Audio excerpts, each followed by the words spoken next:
പക്ഷെ first day ക്ലാസ്സിന് സാറിന്റെ ക്ലാസ് കണ്ടപ്പോൾ എനിക്ക് ഭയങ്കര ഒരു കോൺഫിഡൻസ് ആയി. എഴുതി എടുക്കേണ്ട ആവശ്യമേ ഇല്ലായിരുന്നു. എന്നുവെച്ചാൽ ആ സമയം കൂടെ നമുക്ക് അത് പഠിക്കാം. സാരമില്ല, നമുക്ക് PGക്ക് സ്റ്റുഡൻസ് ആയിട്ട് പോവാം. 2 മണിക്കൂർ ഞാൻ കുത്തിയിരുന്ന് മിനിമം ക്വസ്റ്റ്യൻസ് കേട്ടോണ്ടേ ഇരിക്കണം, ഏതെങ്കിലും ഒരു ക്വസ്റ്റ്യൻസ് വർക്ക്ഔട്ട് ചെയ്തുകൊണ്ടേ ഇരിക്കണം.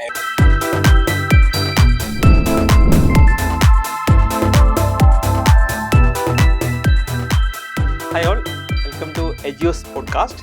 ഇന്ന് നമ്മുടെ ഈ ഒരു വിന്നേഴ്സ് മീറ്റിൽ നമ്മോടൊപ്പം ഉള്ളത് രജീഷ്, ചൈതന്യ, അനഘ, ശില്പ. സോ ഇവര് നമ്മുടെ സ്റ്റാഫ് നഴ്സ് DME എക്സാമിൻ്റെ ബാച്ചിൽ ഓഫ്ലൈൻ സ്റ്റുഡൻസ് ആയിരുന്നു. അതുകൂടാതെ നമ്മുടെ JPHN ബാച്ചിൽ ഓൺലൈൻ സ്റ്റുഡൻസ് ആയിരുന്നു. സോ ഇപ്പോൾ ഒരു മിന്നുന്ന തിളക്കവുമായിട്ടാണ് ഇവർ, അല്ലെങ്കിൽ നമ്മുടെ റാങ്ക് ലിസ്റ്റ് വന്നപ്പോൾ DHSൻ്റെ JPHN റാങ്ക് ലിസ്റ്റ് വന്നപ്പോൾ പല ജില്ലകളിലായിട്ട് മിന്നുന്ന തിളക്കവുമായിട്ടാണ് നമ്മുടെ ഈ കുട്ടികൾ റാങ്ക് ലിസ്റ്റിൽ ഇടം പിടിച്ചിരിക്കുന്നത്. സോ നമുക്ക് അവരുടെ ഒരു എക്സ്പീരിയൻസ് എന്തായിരുന്നു എന്നുള്ളത് നോക്കാം. എജ്യൂസ് അക്കാഡമിയോടൊപ്പം ഉള്ള അവരുടെ സ്റ്റഡി എക്സ്പീരിയൻസ് എങ്ങനെയായിരുന്നു എന്നുള്ളത് നമുക്ക് നോക്കാം. So welcome. ഓക്കെ, അപ്പോൾ എങ്ങനെ ഉണ്ടായിരുന്നു നമ്മുടെ നിങ്ങൾ, എനിക്ക് തോന്നുന്നു കുറച്ച് കാലമായിട്ട് തന്നെ പല എക്സാംസിനൊക്കെ ട്രൈ ചെയ്യുന്ന ആൾക്കാരാണ്. ഇതിനു മുന്നേ പല എക്സാംസും ഒക്കെ എഴുതിയിട്ടുണ്ടാവും അല്ലേ? സോ നമ്മുടെ എജ്യൂസ് അക്കാഡമിയുടെ ക്ലാസ്സുകൾ ബാക്കിയുള്ള അക്കാഡമി വെച്ച് നോക്കുമ്പോൾ എങ്ങനെയായിരുന്നു ഫീൽ ചെയ്തിരുന്നത്? സംസാരിക്കാം. വളരെ നല്ല ക്ലാസ്സുകളായിരുന്നു. ഞങ്ങൾക്ക് സാറിന് ലൈവായിട്ട് കണ്ട് പഠിക്കാൻ പറ്റിയത് ഞങ്ങൾക്ക് മാത്രമാണ്. ഒരു സംശയമായിരുന്നു, എജ്യൂസ് ആദ്യം തുടങ്ങുന്ന അക്കാഡമിയാണ്. ഞാൻ പലരോടും ചോദിച്ചു, എവിടെ ഇങ്ങനെ ഒരു അക്കാഡമി ഉണ്ട്, കൊള്ളാമോ? അപ്പം അറിയത്തില്ല, തുടങ്ങുന്നതല്ലേ ഉള്ളൂ, പോയി ജോയിൻ ചെയ്ത് നോക്കുന്നു പറഞ്ഞു. അങ്ങനെ വന്നതാ. പക്ഷെ ഫസ്റ്റ് ഡേ ക്ലാസ്സിന് സാറിന്റെ ക്ലാസ് കണ്ടപ്പോൾ എനിക്ക് ഭയങ്കര ഒരു കോൺഫിഡൻസ് ആയി. സാറിന്റെ സപ്പോർട്ടും, നമുക്ക് പറ്റും എന്നൊക്കെ പറയുന്ന ഒരു സപ്പോർട്ടും ക്ലാസ്സും ഒക്കെ കൊണ്ട് എന്തോ സാറിന്റെ ഒരു ഇതും ദൈവത്തിന്റെ ഒരു ഇത് കൊണ്ട് ഞങ്ങൾ റാങ്കിൽ വരാൻ പറ്റി. ജീവിതത്തിൽ ആദ്യമായിട്ടാണ് ഒരു റാങ്കിൽ തന്നെ വരുന്നത്. ബാക്കി ദൈവത്തിന്റെ കയ്യിൽ. ഓക്കെ, അപ്പം എങ്ങനെ ഉണ്ടായിരുന്നു നമ്മുടെ, അതായത് ഒരു പഠന രീതി നിങ്ങൾ എത്രത്തോളം ഹെൽപ്പ് ചെയ്തിട്ടുണ്ട്? അതായത് നമ്മുടെ ഒരു റാങ്ക് ലിസ്റ്റിൽ ഇടം പിടിക്കാനായിട്ട് നമ്മുടെ ഒരു കോച്ചിങ് രീതി, അതായത് നമുക്ക് ഓരോ ക്ലാസ്സുകളും ഒരു രീതിയിലായിരിക്കുമല്ലോ. ഇപ്പം നമുക്ക് ശരിക്കും നമ്മൾ ഫോക്കസ് ചെയ്തിരുന്നത് ഡീറ്റെയിൽ ആയിട്ടുള്ള തിയറി ക്ലാസ് ഡീറ്റെയിൽ ആയിട്ടുണ്ടാകും. പിന്നെ അതുകൂടാതെ എക്സാംസ്, പീരിയോഡിക് ആയിട്ടുള്ള എക്സാംസ് ഉണ്ടാകും. പിന്നെ അതുകൂടാതെ റിവിഷൻ ക്ലാസ്സുകളൊക്കെ ഉണ്ടായിരുന്നു.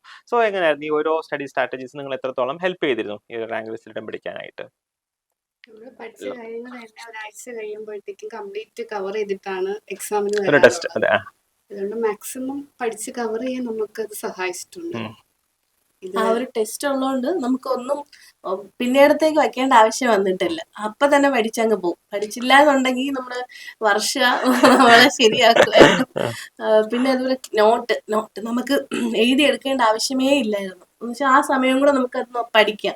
സാറിന് നമുക്ക് ഫോക്കസ് ചെയ്യാം, സാറിന്റെ PPTs ഒക്കെ നമുക്ക് ശ്രദ്ധിക്കാം. അപ്പൊ അങ്ങനെ ഒരുപാട് ഉപയോഗം ഞങ്ങൾക്ക് തോന്നിയിട്ടുണ്ട്. പിന്നെ ടെസ്റ്റിനെ കുറിച്ച് പറയുകയാണെങ്കിൽ നമ്മൾ ശരിക്കും ഓഫ്ലൈൻ ആയതുകൊണ്ട് തന്നെ ടെസ്റ്റ് നടത്തിയിരുന്നത് OMR ബേസ് ചെയ്തിട്ടായിരുന്നു അല്ലേ? അപ്പം അത് എത്രത്തോളം ഹെൽപ്പ് ചെയ്തു നമ്മുടെ ഫൈനൽ എക്സാം എഴുതാനായിട്ട്? കാരണം OMR നമ്മൾ ഡയറക്റ്റ് ആയിട്ട് ഒരാൾ പോയിട്ട് ബബിൾ ചെയ്യാനിരിക്കുമ്പോൾ ഒരുപാട് മിസ്റ്റേക്സ് വരും. പക്ഷെ ഇത് എവറി വീക്ക് ഒരു OMR ചെയ്യുമ്പോൾ നമ്മൾ എക്സാമിന് മുമ്പ് ഒരു 10-20 എണ്ണം ചെയ്ത് പഠിക്കും. അപ്പൊ നമുക്ക് കുറെ കറക്ഷൻസ് ഇല്ലാതെ ഫുൾ കോൺഫിഡൻസിൽ ബബിൾ ചെയ്യാൻ പറ്റും. എന്നിട്ടും തെറ്റിച്ചൊക്കെ കറക്കി കുത്തിയിട്ടുണ്ട്. ഒരുപാട് നമുക്ക് ചെയ്യാൻ പറ്റി. ആഴ്ചയില് പിന്നെ 2 ദിവസം വെച്ചിട്ടൊക്കെ എക്സാം നടത്തിയപ്പോഴത്തേനും ഒരു ക്ലാസ് നമുക്ക് പെൻഡിങ് ഇട്ടിട്ടില്ല. എല്ലാത്തിന്റെ എക്സാമും നടത്തിയിട്ടുണ്ട്. അപ്പൊ നമ്മൾ അതനുസരിച്ച് പഠിച്ച്, അതുകൊണ്ട് ഞങ്ങൾക്ക് സത്യം പറഞ്ഞാൽ അതുകൊണ്ട് പെൻഡിങ് വന്നതുമില്ല, അത് ഓർമ്മ നിൽക്കുകയും ചെയ്തത് അതുകൊണ്ടാണ്. പിന്നെ അതോടൊപ്പം നിങ്ങൾ ഓഫ്ലൈൻ സ്റ്റുഡൻസ് ആയിരുന്നു. അപ്പോൾ അതുകൊണ്ടാണ് ചോദിക്കുന്നത്. ക്ലാസ്സുകൾ മാത്രമല്ല, പിന്നെ നമ്മുടെ സ്റ്റാഫിന്റെ ഒക്കെ സപ്പോർട്ട് ഉണ്ടായിരുന്നു. പ്രത്യേകിച്ച് എനിക്ക് തോന്നുന്നു വർഷമായിരുന്നു മിക്കവാറും നമുക്ക് നിങ്ങളുടെ കൂടെ ഉണ്ടായിരുന്ന. വർഷ, പിന്നെ സോജയൊക്കെ ഉണ്ടായിരുന്നു. അപ്പം ആ ഒരു സപ്പോർട്ടിങ് സ്റ്റാഫിന്റെ ഒക്കെ ഹെൽപ്പ് എത്രത്തോളം ഉണ്ടായിരുന്നു നിങ്ങൾക്ക്? അതായത് ഒരു പഠനം എന്ന് പറയുമ്പോഴത്തേക്ക് ടീച്ചേഴ്സ് മാത്രമല്ല, ആ ഒരു സപ്പോർട്ടിങ് സ്റ്റാഫിന്റെയും ഒക്കെ ഒരു ഹെൽപ്പ് കൂടെ ഉണ്ടെങ്കിൽ മാത്രമേ ഒരു കോഴ്സ് ശരിക്കും പറഞ്ഞാൽ അതിന്റെ ഒരു പൂർണ്ണതയിൽ എത്തത്തുള്ളൂ. അപ്പോൾ അവരുടെയൊക്കെ ഒരു ഹെൽപ്പ് നിങ്ങൾക്ക് എങ്ങനെ ഉണ്ടായിരുന്നു? ശരിക്കും നല്ലതാണ്. നമുക്ക് ടെക്നിക്കൽ സപ്പോർട്ടും അല്ലെങ്കിൽ ബാക്ക്ഗ്രൗണ്ട് സ്റ്റാഫ് എന്ന് പറയുന്നത് അവരുടെ ഒരു ഇൻവോൾവ്മെന്റ് ഇല്ലെങ്കിൽ ഇത് ത്രൂ ഔട്ട് ജേർണി മുമ്പോട്ടാൻ പാടാണ്. എക്സാമിന് മാർക്ക് കുറഞ്ഞാല് ക്ലാസ്സിന് വന്നില്ല എങ്കിൽ അല്ലേ, എന്തുകൊണ്ട് വന്നില്ല, എന്നെയൊക്കെ ഒരുപാട് വിളിച്ചിട്ടുണ്ട്, ഇനി ഈ സെഷനെങ്കിലും വരണം എന്ന് പറഞ്ഞിട്ട്. നമ്മുടെ മാരത്തൺ റിവിഷൻ എനിക്ക് തോന്നുന്നു നിങ്ങളൊക്കെ അറ്റൻഡ് ചെയ്തിട്ടുണ്ടാവും അല്ലേ? നമ്മൾ ഓൺലൈനായിട്ടായിരുന്നു മാരത്തൺ റിവിഷൻ ചെയ്തിരുന്നത്. അപ്പൊ അതൊക്കെ നിങ്ങളുടെ എക്സാം, ശരിക്കുള്ള റിയൽ എക്സാം അറ്റൻഡ് ചെയ്യാനായിട്ട് എത്രത്തോളം ഹെൽപ്പ് ചെയ്തിരുന്നു? ഒരുപാട് GPHNL ഒരുപാട് ക്ലിക്ക് ചെയ്തത് സാറിന്റെ ശരിക്കും പറഞ്ഞ നാഷണൽ ഹെൽത്ത് പ്രോഗ്രാം അല്ലേ, നമുക്ക് കുറെ പദ്ധതികളൊക്കെ അതിലാണ് നമുക്ക് പേരൊക്കെ പഠിക്കാൻ പറ്റിയതും അതിന്റെ വർഷം കേൾക്കാത്ത ഹെൽത്ത് പ്രോഗ്രാംസ് അന്തം വിട്ടുപോയി. സാറ് പഠിപ്പിക്കുമ്പോൾ നമുക്ക് BSc ഒക്കെ അങ്ങനെ പഠിച്ച് കിട്ടിയിരുന്നെങ്കിലുണ്ട് നമ്മളിപ്പോ എപ്പോഴേ നിന്നേനെ എവിടെയെങ്കിലൊക്കെ. മിസ് ചെയ്യുന്നുണ്ട് സാറിനെ പോലൊരു സാരല്ല, നമുക്ക് പ്രൊഫസർ. PGക്ക് സ്റ്റുഡൻസ് ആയിട്ട് പോവാം. ഓക്കെ. പിന്നെ നിങ്ങൾ ഓഫ്ലൈൻ സ്റ്റുഡൻസ് ആയതുകൊണ്ട് ചോദിക്കുകയാണ്, നമ്മുടെ ഒരു ടീം ഓഫ് ടീച്ചേഴ്സ് ഉണ്ടായിരുന്നു. ഇപ്പം നമ്മുടെ എന്റെ ക്ലാസ് മാത്രമല്ല, ബാക്കിയുള്ള ടീച്ചേഴ്സിന്റെ ഒക്കെ എങ്ങനെ ഉണ്ടായിരുന്നു ഒരു എക്സ്പീരിയൻസ്? എല്ലാ ക്ലാസ്സുകളും, എല്ലാ ടീച്ചേഴ്സിന്റെയും ക്ലാസ്സുകൾ ഇപ്പൊ നമ്മുടെ സൈക്കാട്രി ക്ലാസ് പറയാതിരിക്കാൻ വേണ്ട. എക്സലന്റ്. OBG DMB സൈക്കാട്രി എനിക്ക് അറ്റൻഡ് ചെയ്യാനേ പറ്റിയത് മാഡത്തിന്റെ ആ ഒരു സപ്പോർട്ട് ഉണ്ടാണ്. പിന്നെ OBG മാഡം നല്ലതായിരുന്നു, എല്ലാവരും നല്ലതായിരുന്നു. പക്ഷെ സൈക്കാട്രി മാഡം ഭയങ്കര ഒരു അറ്റാച്ച്മെന്റ് ആയിപ്പോ ഞങ്ങള്. ഡീപ്പായിട്ട് പഠിക്കുന്നത് ഇപ്പോഴാണ്. സൈക്കാട്രി പഠിച്ചപ്പോ പോലും ഇത്രയും ഡീപ്പായിട്ട് പഠിച്ചിട്ടില്ല. മാഡത്തിന്റെ സെഷനും ഭയങ്കര ഇൻഡെപ്ത് ആയിരുന്നു. നല്ലതായിരുന്നു. OBG ക്ലാസ് OBG ക്ലാസ് ഇത്രയും ഡീറ്റെയിൽ ആയിട്ട് ഉണ്ടോന്ന് വരെ ഞങ്ങൾ ഇപ്പോഴാണ് അറിയുന്നത്. അഡ്മിനിസ്ട്രേഷനും അഡ്മിനിസ്ട്രേഷൻ പറയാതിരിക്കാൻ എളുപ്പമായിട്ടും പഠിക്കും. എനിക്ക് അത്യാവശ്യം എല്ലാവർക്കും ഒക്കെ ഒരു ഡൗട്ട് ഉണ്ടാകുന്ന ഏരിയ ആണ്, എസ്പെഷ്യലി എഡ്യൂക്കേഷന്, പിന്നെ റിസർച്ച്, അഡ്മിനിസ്ട്രേഷൻ അല്ല. അപ്പൊ അഡ്മിനിസ്ട്രേഷന്റെ ഒരു എക്സ്പീരിയൻസ് എങ്ങനെ ഉണ്ടായിരുന്നു? എനിക്കൊന്ന് ആരതി മാഡായിരുന്നു അല്ലേ അടുത്ത ക്ലാസ്? എങ്ങനെ ഉണ്ടായിരുന്നു ക്ലാസ്സുകളൊക്കെ? സൂപ്പറായിരുന്നു. ഓൺലൈൻ കോളേജിൽ പഠിക്കുമ്പോ കാണാതെ പഠിച്ച എക്സാം എഴുതി. തിയറീസ് ഒക്കെ മഗപ്പ് ചെയ്ത് പോയി എഴുതുന്നായിരുന്നു. നഴ്സിംഗ് തിയറീസും നഴ്സിംഗ് അഡ്മിനിസ്ട്രേഷനും നമ്മൾ തിയറീസും മഗപ്പ് ചെയ്ത് പോയി എഴുതുന്ന അവസ്ഥയായിരുന്നു. റിസർച്ചും അതുപോലെയായിരുന്നു.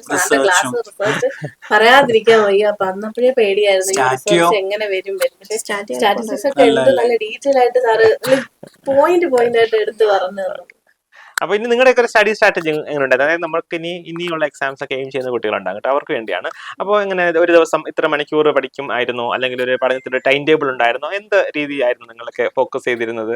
അങ്ങനെ പ്രത്യേകിച്ച് ഒരു രീതി പറയാൻ പറ്റും, ഒരു സ്ട്രാറ്റജി പറയാൻ പറ്റുമോ? നമുക്കൊരു സ്ട്രാറ്റജി ഉണ്ടായിരുന്നു, നമ്മുടെ ഒരു ക്ലാസ്സുകൾക്ക് ഒരു സ്ട്രാറ്റജി ഉണ്ടായിരുന്നു. ഞാൻ പറഞ്ഞല്ലോ, നമുക്ക് ഡീപ്പായിട്ടുള്ള ക്ലാസ്സുകൾ ഉണ്ടാവും, പിന്നെ അതിന്റെ റിവിഷൻസ് ഉണ്ടാവും, അതിന്റെ പ്രാക്ടീസ് ക്വസ്റ്റ്യൻസ് ഒക്കെ ഉണ്ടാകും, മോക്ക് ടെസ്റ്റ് ഒക്കെ ഉണ്ടാകും. അതുകൂടാതെ നിങ്ങൾ ഇൻഡിവിജ്വൽ ആയിട്ട് എന്തെങ്കിലും ഒരു സ്റ്റഡി സ്ട്രാറ്റജി അല്ലെങ്കിൽ ഒരു ടൈം ടേബിൾ, ഇത്ര ദിവസത്തിനുള്ളിൽ ഇത്ര ടോപ്പിക്സ് കംപ്ലീറ്റ് ചെയ്യും, അങ്ങനെയൊക്കെ പറഞ്ഞിട്ടൊരു സ്ട്രാറ്റജി നിങ്ങൾ ഡെവലപ്പ് ചെയ്തിരുന്നോ ശരിക്കും പറഞ്ഞാല്?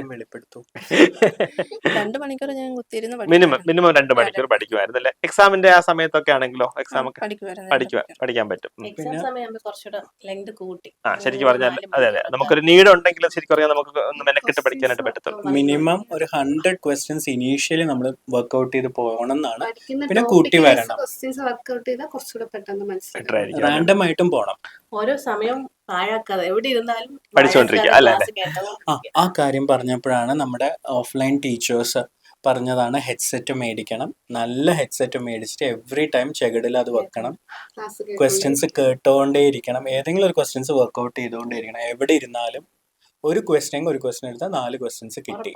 അതെ, എപ്പോഴും അത് നമ്മൾ പഠിക്കുമ്പോൾ പഠനം മാത്രമല്ല, കാരണം നമ്മൾ പഠിച്ചത് തിയറി എക്സാം അല്ല എഴുതാൻ പോകുന്നത്, നമുക്കൊരു OMR എക്സാം ആണ് അല്ലെ, MCQ ആണ് നമുക്ക് അറ്റൻഡ് ചെയ്യേണ്ടതായിട്ട് വരിക.